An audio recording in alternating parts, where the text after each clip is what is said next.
Think about the last time you felt truly, deeply divided from someone. A family member on the other side of the political fence, a neighbor you only argue with in a toxic online group, that stranger on the street who seems to be living in a completely different reality. You can feel it everywhere, can't you? A creeping loneliness, a sense that our communities are fracturing, breaking apart into a million tiny, isolated pieces. We've never been more connected by technology, yet so many of us have never felt more alone, more misunderstood, or more disconnected from the people and places that surround us. We scramble for solutions, looking for them in new apps, political movements, self-help books, and wellness fads. We're desperate for a fix. But what if the answer to our deepest divisions isn't some new tech or radical political theory, but an ancient social wisdom we've let ourselves forget? A way of being that sees the world not as a resource to be managed, but as a web of relationships to be nurtured. What if the secret to healing our fractured world has been right here all along, just waiting for us to remember it? This is the core idea behind what many indigenous cultures call relational sustainability. It's a concept that goes way beyond recycling bins or carbon credits. It's a worldview built on the profound truth that everything is interconnected. From this perspective, sustainability isn't just about the environment. It's about the health and balance of our relationships with each other, with our communities, and with the natural world. Many indigenous worldviews don't see a separation between people and nature. We are nature. The health of the land is directly tied to the health of the people and vice versa. This isn't some poetic metaphor. It's a lived reality. It challenges the very foundation of modern society, which so often pushes individualism and competition. Instead of encouraging us to climb our own separate ladders, it asks us to weave a strong safety net together. Think of it this way. Our current system often measures success like a single person trying to stack coins as high as they can, a wobbly, unstable tower. A relational worldview sees wealth as a strong, wide foundation built by many hands, where the goal isn't to be the highest brick, but to make the whole structure unshakable. A society's real wealth isn't measured by what it piles up, but by the strength of its connections. This is a powerful social technology, sharpened over millennia, designed to build cohesion, resolve conflict, and ensure we all thrive together. So what does this actually look like? It isn't some single program or policy. It's a way of life woven from many different threads. A perfect example is the gift economy, which is central to many indigenous cultures.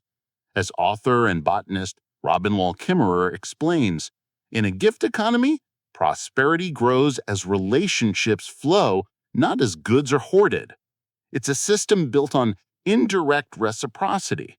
A hunter who shares their meat today trusts that someone with a full fishing net will share with them tomorrow. This cycle of giving and receiving strengthens social bonds and spreads the wealth, making sure the whole community is cared for. This is a world away from a market economy, which is often like a vending machine. You put something in, you get something out. The transaction is cold and you walk away. A gift economy is more like a river. Wealth and well-being flow through the community, not to a single person. When colonial authorities first encountered practices like the potlatches of the Pacific Northwest, they actually outlawed them. Why? Because they violated so-called civilized values of accumulation. They completely missed the point. The goal wasn't to get rich, it was to keep the river of generosity flowing for everyone. Another powerful social technology can be found in practices like yarning or healing circles. In many indigenous communities, when trauma hits, whether it's a natural disaster or social conflict, healing is done together. Instead of some sterile, isolated process, people gather in circles where everyone is equal. Everyone gets a chance to share their story, to be heard without judgment, and to listen to others. This simple act rebuilds trust and reinforces a sense of belonging. As Rupert Ross, who worked closely with First Nation communities, put it, a person is seen as the sum of all their relationships. Imagine a person isn't a single isolated tree, but a whole grove connected by an underground root system. To heal one sick tree, you can't just treat its leaves. You have to tend to the soil and the roots that connected to everything else. To heal one part of that web, you have to care for the whole ecosystem. Now, this isn't about simply abandoning modern science or everything our society has learned. It's about integration. Mi'kmaq elders Albert and Rodana Marshall introduced a guiding principle called two-eyed seeing, or etu optomak.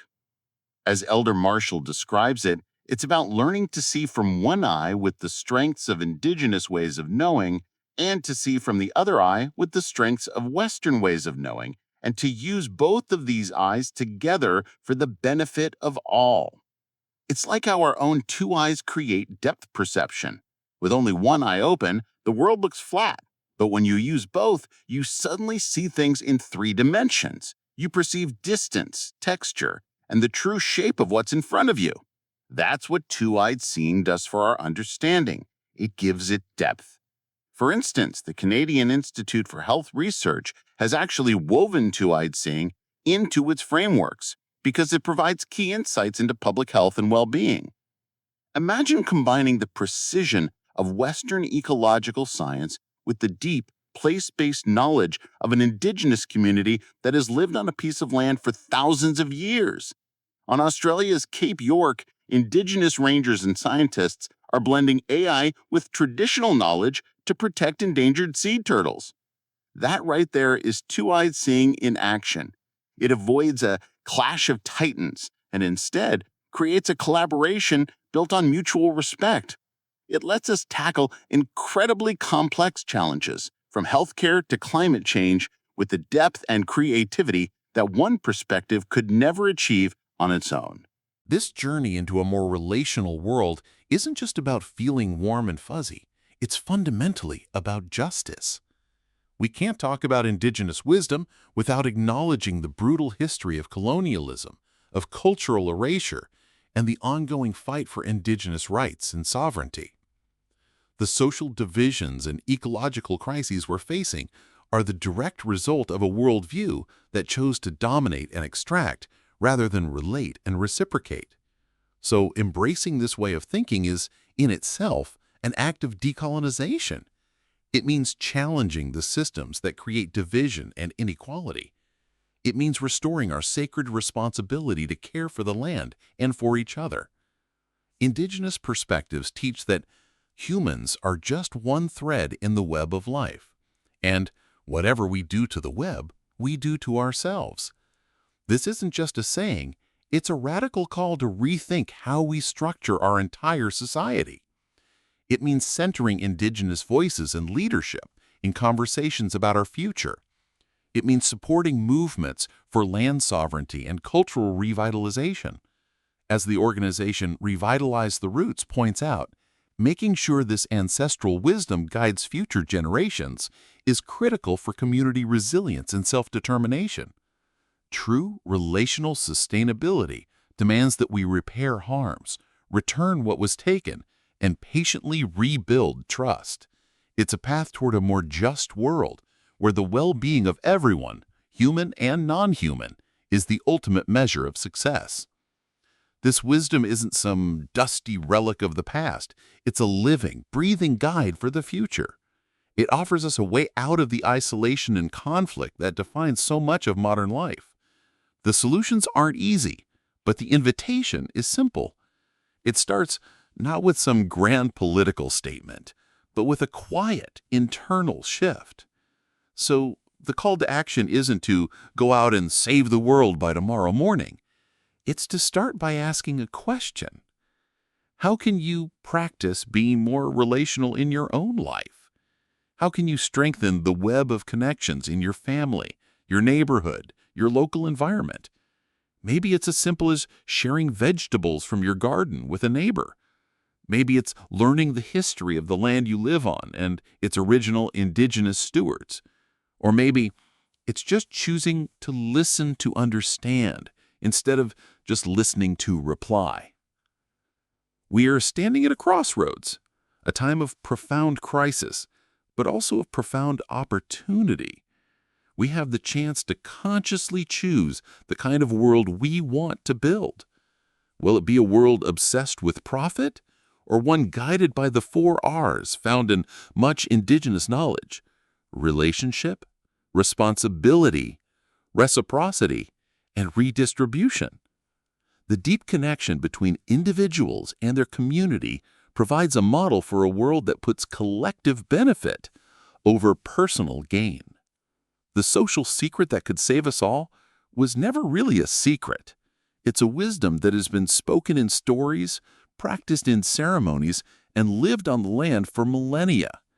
It's the simple, powerful understanding that we are all relatives, bound together in a shared destiny.